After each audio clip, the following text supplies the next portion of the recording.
emotional, physical, social, and financial demands. It is the perfect storm. What is it? Holidays and a woman in menopause. We're going to talk about it today on the BraveHearted Woman. Hey everybody, this is Damon, and this is my show, The BraveHearted Woman. Thanks for stopping by. Hey, each week I bring important topics for women just like you to help you live with courage and confidence and bold vision for your future. So make sure you subscribe so you never miss an episode. I'm always giving out free resources that empower you. So you ready? Come on, let's get brave. It's the holidays, and you know what that means, right? Joy and excitement and fun and family and food and stress and exhaustion and fatigue and perhaps even a little bit of sadness. Menopause and perimenopause and even PMS during the holidays can be a recipe for a pretty unsavory meal. So we're going to talk about it today on this episode of The BraveHearted Woman. I want to empower you, as always, because that's what I love doing, is helping you, want to make you aware. And once we're aware, by the way, you know we can do better, we can be prepared, we are on guard. I want to make you aware of some of the sneaky culprits of what can happen to a woman in menopause during the holidays. You know these things probably already, but just a heightened awareness of them can help you navigate this a little bit better, because you're going to experience one or some or maybe even all of these, so be prepared. All right, first of all, you know that physical symptoms during menopause can be irritating, like our hot flashes, cold flashes. A lot of people don't talk about that. Cold flashes are very real too, where the temperature just comes out of your body. You just feel freezing. That's because hormones regulate our thermostat inside of our body. And when hormones are fluctuating all the time, as they are in menopause and perimenopause, your thermostat is going up and down and up and down. It's hot and it's cold. It's hot and it's cold. You're getting night sweats. And then the night sweats leave and now you've got cold chills. You know, our poor spouses, blankets on, blankets off, blankets on, blankets off. I still do that. I've been out of menopause for a few years. But with the hustle and the bustle of the holidays, Thanksgiving, Christmas, New Year's, all of the things, you better expect a heightened physical intensification of some of your symptoms. That can happen. You can have more hot flashes than usual. You can have more mood swings than usual. You can feel overheated, especially if we're in crowded environments, right? Where families all coming together and everybody's hugging. I remember when I was going through menopause, just one touch of my husband's hand, he would reach to hold my hand or put his hand on my leg. Man, you all, I would be like a furnace, like a raging fire just come up in me, because I would just instantly go into a hot flash. Don't forget to wear layers during the holidays. Those fluffy sweaters just looking at somebody in a sweater will trigger a hot flash for me even today. So I have to wear layers. But I remember my mom when I was a kid, and during the holidays, she was always the one cooking. She's a very good cook. And she'd open up the oven, and I can remember just seeing her just dripping, just red. Yeah, the oven was hot all by itself, but she was already at 290 degrees. I remember her opening the freezer and sticking her head in the freezer just to cool off. But you know that during the holidays, our physical symptoms can increase. And that's because we're changing a lot of things too. We're eating more rich food than normal. We're probably eating more sugar than normal, which enjoy the holidays, eat whatever you want, but just be aware that sugar is not our friend in menopause. It increases our hot flashes, it messes with our hormones, it causes inflammation in the body, it gives us brain fog, we feel fatigued and sluggish because of sugar, and it aggravates arthritis. I mean, there's a lot of things about sugar that's just not that great for us, and so it will really cause fatigue. So we're going to feel drained anyways because we're busy. We've got extra responsibilities, these social obligations. The holidays make it a little bit more challenging to feel good in our bodies. So just be aware and offset that awareness with some goals and with some things that you can do to empower yourself so that you'll easily overcome it. I'm going to give you some things at the end of this episode of what you can do to safeguard yourself against some of these things happening. Here's the second thing, not only just the physical symptoms, but emotional symptoms. I mentioned a moment ago mood swings, and that's part of it. But your hormones are fluctuating during menopause a lot. That's what it's all about. You're in the season. It's changed. Life is changing for you. Your body's changing. Your biology is changing. And so you're going to have more frequent mood swings. And you're going to have more frequent mood swings, especially during the holidays, because there's a lot of pressure for being cheerful and upbeat and the hostess with the mostest if everybody's coming over to your house. This pressure of perfectionism to make sure that everybody has a good time and that you're doing something that's going to meet everybody's needs and you're cooking all of the right food. But maybe also there's a time that you feel sad because someone you love is not with you this year. Maybe you've experienced, like I did, you've gone through divorce. I remember the first holiday after my divorce. It was devastating. It was very sad. It was very lonely. I felt very obvious, like the fifth wheel. And everybody had a partner, except for there I sat all by myself. And remember that. I'm going to remember that this year as I'm in the holidays with others that might be alone for the very first time. I feel you. That's difficult. Or maybe your children have moved away. Or, the holidays on the end of this heated, political, divisive situation we've been in. Maybe you have family members that won't be present this year because they're of a different political persuasion than you. And they don't want to be around you. Or there's space now, or maybe someone has gone to be with the Lord and they're not even on this side of heaven anymore. Those things can be difficult. So there's a heightened emotional sensitivity that you may be experiencing, and menopause exacerbates some of those things that are already a reality. Here's another thing that can really begin to increase in for you, the overwhelm, because you have extra responsibilities. So overwhelm can feel like anxiety. Just remember that anxiety and excitement are the same thing. It's triggering the same part of your brain. I'm not talking about clinical depression and anxiety of panic attacks, but I'm just talking about that sense of anxiety can be excitement. So reframe it. You're excited, but overexcitement, sometimes that puts a demand on your body. But this is a season where there's a lot of responsibility. So be kind to yourself and pace yourself. You've got the pressure to cook and to shop and to buy all those presents and wrap all those presents and to make everything beautiful. And maybe you even have some pressure of some family traditions that you've done. And maybe those family traditions are extravagant. I'm going to give you permission this year. You don't have to create an extravaganza. Especially, you know what?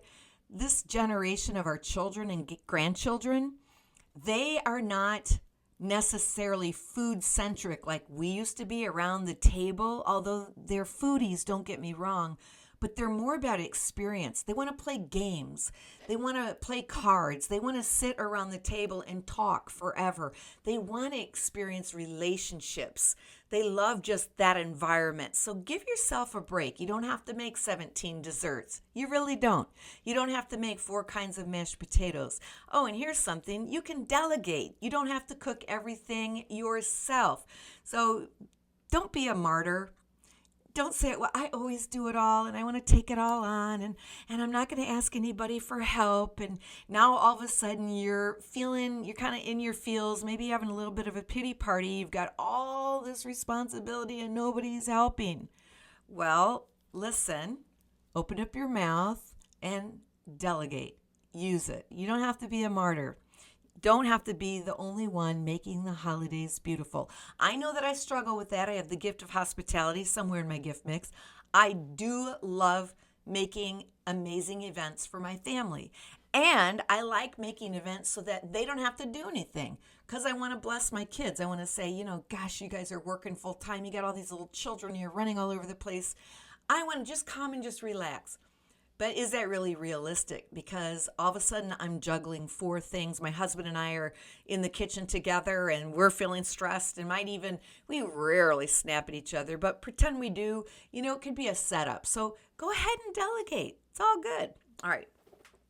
Enough on that. Another thing that can kind of affect us in midlife during the holidays and why it can be a perfect storm for some more emotionalism than normal or irritability or even a little sadness is that our bodies are changing, right? Newsflash. We're at a different season in life. And so, first of all, maybe we have the energy we used to, but maybe we don't. Maybe we can slide into those jeans that we wore when we were a teenager. Maybe we can't. Maybe our bodies are very different.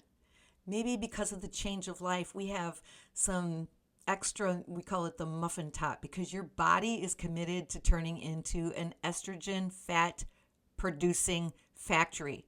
Because that's how your body's going to help you get through menopause. You need the fat. You need the estrogen.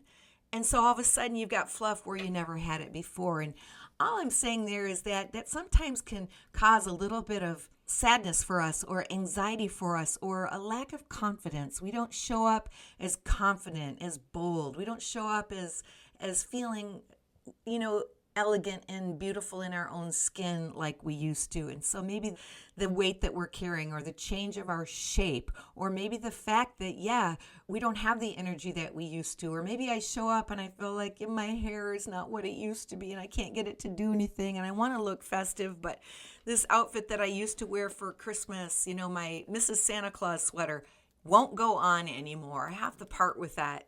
You get what I'm saying. A lot of women feel embarrassed about aging. Don't feel embarrassed about aging. Don't let shame overtake you. I know there's shaming messages all over the place about becoming older. Let's embrace our age. You're the wisest, most beautiful, sage, elegant queen at the gathering. Trying to be something that we're not, we're trying to reverse the clock and being embarrassed that we are the age that we are, you know what? That shortchanges really the elegance and the beauty that we are. You've got beautiful skin, embrace it. Even if there's wrinkles and fine lines, all of the things, do what you can. I'm not opposed to it. I do it myself. But at the end of the day, I'm 63 years old. I got to embrace that. It is who I am. I'm going to walk in confidence with my head held high. I'm going to exercise. I want to be strong. I have a plan for how I'm going to go through midlife and beyond, which I now am there. But I'm not going to let shame bother me. We know there's other culprits like sleep disturbance. And, I do want to touch on this one too. Don't underestimate what happens to you when you change your diet. The wrong foods can really increase all of the things that I'm talking about. The hot flashes, the mood swings. The wrong food can increase the inflammation, the fatigue, the brain fog, the depression even. It can trigger or worsen arthritis or any other symptom that you have like bloating, indigestion, heartburn, hot flashes. We've already said it. So navigate your indulgences wisely. Enjoy them, have them, give yourself permission. It's not even so much about the weight or worrying about what you look like. It's just be aware of what that element, that sugar, that flour, that carb, whatever that it's doing to your body. Just be aware of the effects. So don't feel guilt around your food choices. Let your yes be yes and your no be no. If somebody offers you a dessert and you want it, take it. Remember, you don't want to wake up your sugar addiction. You've worked very hard at getting your body back in alignment with your goals and your dreams and your visions. But it's okay to say, I'm giving myself permission over these 3 days to eat like this. But leading up to it and right immediately after it, I've got to get right back on track. Yes, for weight loss. Yes, for body tone. But for us as midlife women, it is more about mood swing. It's more about inflammation, which is the root of disease in our body. And it's about feeling good and sleeping well. So be aware of that. All right. So let me give you a few things that you can do. And these are obvious too, but this is what this episode's about. I'm just empowering you. I'm just reminding you. Number one, you're going to overcome the holidays. You're going to do well. You're going to sail through them by doing these things. Prioritize your self-care. We're just talking about it. And by self-care, here's what I mean. I'm not talking about taking a bubble bath, but you can do that if you want. But nourishing habits, things that habit you. I want to talk about hydrating, drinking lots of water. That's a really good self-care habit. In other words, I'm caring for my body. Remember, what you care for will care for you. So I'm going to keep drinking lots of fluids during the holidays. I'm going to make sure that I take a few cat naps during the holidays. I'm going to give myself permission to go ahead and block everything off and turn off my phone, even during the holiday, while all these people are over. I might say, hey guys, I'm going to grab a 15-minute timeout. I'll be right back. They understand. They get it. I told my husband to do that all the time. I can watch his eyes. He'll start getting really droopy-eyed, and I'll say, hey, husband, why don't you go ahead and enjoy a little cat nap? And he said, okay, thanks, really? Yeah, go ahead. And then when he's down, he'll say, why don't you go ahead? I'll hold the fort. So it's okay to do that. Remember to minimize your sugar and processed food. We talked about that already at length, but just to remind you that that can really wreak havoc on your body, especially if you're drinking lots of caffeine or if you are having a glass of wine. Those things will increase your hot flashes, and hot flashes are just so uncomfortable. I remember I felt like I had a decade of bad hair, because it was up in a clip and then I'd let it down and then I'd sweat it out again and I'd put it up in a clip and then I'd let it down. All right, so there are some things that you can do. There's a lot of teas and medicinals that you can even use, natural things to help you with your hot flashes if you're in that. But just remember to take good care of yourself. And then the other thing that I would mention to you is just manage your expectations. I've talked about it already on this episode, but sometimes we have these traditions that are really beautiful, but after a while they become like boulders on our shoulders. We become strangely loyal to these traditions that they're just not life-giving anymore. It is okay for you to say, hey, children, I now bequeath you this family tradition. If you want to keep it going, go ahead. I have to release myself. We have a family tradition my daughter does every year. She makes us a calendar every year. For years, she's done this with everybody's birthday and everybody's picture. And this year, she let me know that she might not do that this year. And it was like, wait, what? That is a tradition. We look forward to that present every Christmas. She's giving herself permission to maybe do something different. If somebody else wants to pick up that tradition, go for it. She wants to do something different this year. I won't give it away. She's already told me. And I'm excited about that too. But it's okay. Simplify your plans. Simplify. Reduce the unnecessary holiday stress on yourself. Our kids, again, they're not as food focused. They love food, but all these things, we'd have to have a turkey and a ham, and maybe we even have this and we have that, and we have 16 pies. It's okay. It's okay. You don't have to do all that. All right. And then remember to practice mindfulness. Harness your mood swings. When I tell you guys to practice breathing, I'm not saying it's just a nice place to go in your mind. I'm saying it's a biological reality that when you breathe in from the nose and slowly out from the mouth, you actually do something wonderful for your brain.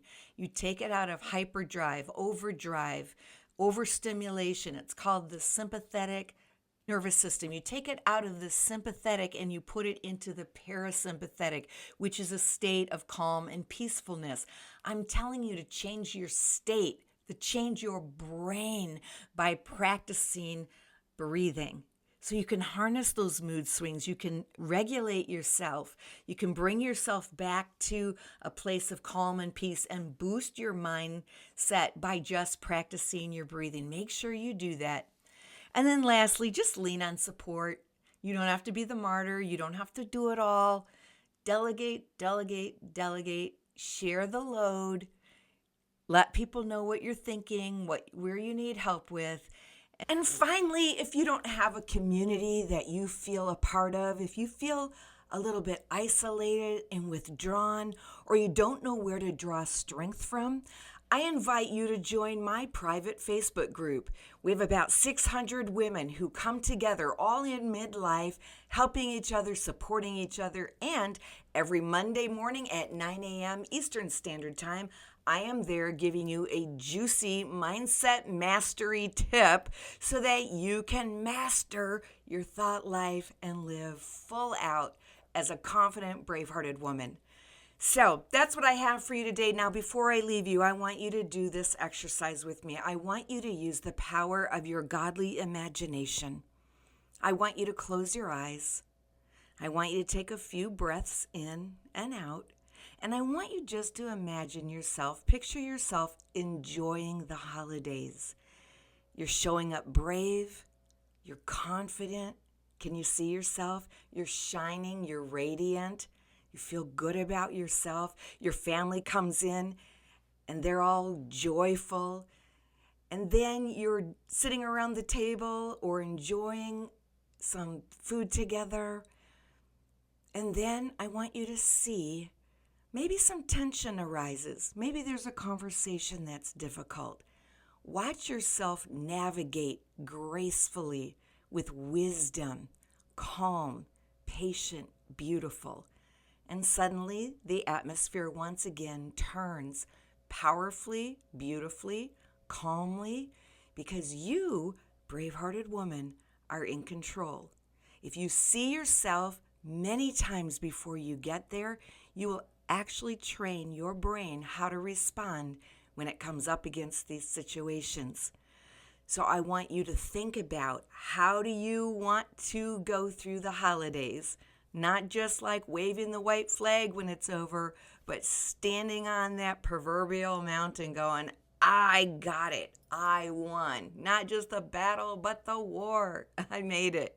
And we had the most amazing holidays. All right, beautiful woman. Hey, like always, I want to give you a free gift. And if you don't have my book yet, The Making of a Brave-Hearted Woman, you can try it risk-free. I'm giving away the first full chapter so you can read it. And I know once you get that, you're going to want the rest of the book too. You can simply go to themakingofabraveheartedwoman.com/free chapter, and you can download your chapter. That's it, everybody. Have an amazing holiday. Dawn Damon, your BraveHeart Mentor, saying it's time for you. Find your brave and live your dreams.